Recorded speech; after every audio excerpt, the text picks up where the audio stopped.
And the big question in the wake of that debate, did anybody break through enough to seriously challenge Donald Trump's sizable lead in the polls? Let's turn to NBC's senior Washington correspondent, Hallie Jackson. She's in Miami, too. So, Hallie, let's talk about it. We see these 5 candidates. They're talking the fine points of foreign policy, different policy issues. Is it kind of irrelevant in the sense of they're all in a very distant second place here?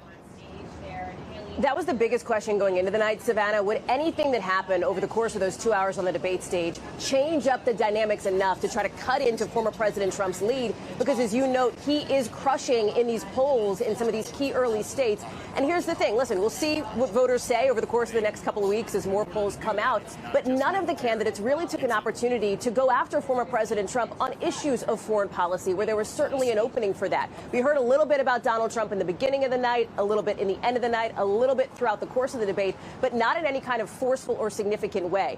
I think it was interesting going into the evening. There was an expectation that perhaps you may see Nikki Haley, who's surging in Iowa, and Ron DeSantis, who's also basically tied in second place, according to our most recent numbers, go after it a little bit. But as you and Tom just talked about, the spiciest moments were not between the two of them. It was between Nikki Haley and Vivek Ramaswamy. So some interesting opportunities here, but also some missed opportunities. We'll see how it shakes out as we get into the field in Iowa. Savannah. Well, let's talk policy a bit, because the political world was certainly holding its breath to see how these Republican candidates might talk about the issue of abortion, especially considering the day before the reversals that Republicans had at the ballot box.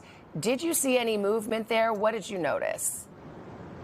A bit of a nod to that, Savannah, and I think some of the most significant comments came from Governor DeSantis here when he talked specifically about the anti-abortion movement having been caught flat-footed in messaging over the course of the last year and a half or so since Roe versus Wade was overturned by the Supreme Court. That is something that I can tell you we've heard a lot about inside the Republican Party and from conservatives over the last 48 hours here since those election results rolled in.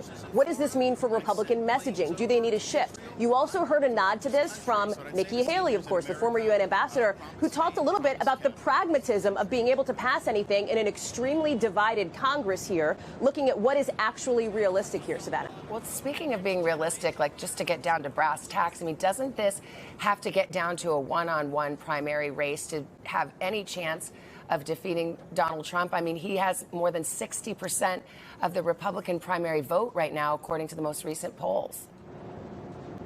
If anything were to change, Savannah, it would have to be changing basically right now, right? Like, we are 67 days away here from the Iowa caucus, and Donald Trump, if he carries momentum from a big win from Iowa into New Hampshire and then the states that follow, it is going to be nearly impossible for any other candidate to catch up with him. Now, I spoke with Governor DeSantis, for example, in the spin room last night. He thinks there's still plenty of time to try to convince voters in Iowa that he should be an alternative here. But let me tell you, if you are getting 2016 deja vu vibes, you are not alone, because this is what we saw when the former president ran the first time around. He held a commanding lead in the field, not even as commanding as where we are now, and it was nearly impossible. It was impossible for any other candidate to catch up with him, Savannah. So I think if there is going to be movement, it would have to happen ASAP here for any of these other candidates on stage to try to take down Donald Trump. Savannah. Hallie Jackson in Miami. Hallie, thank you.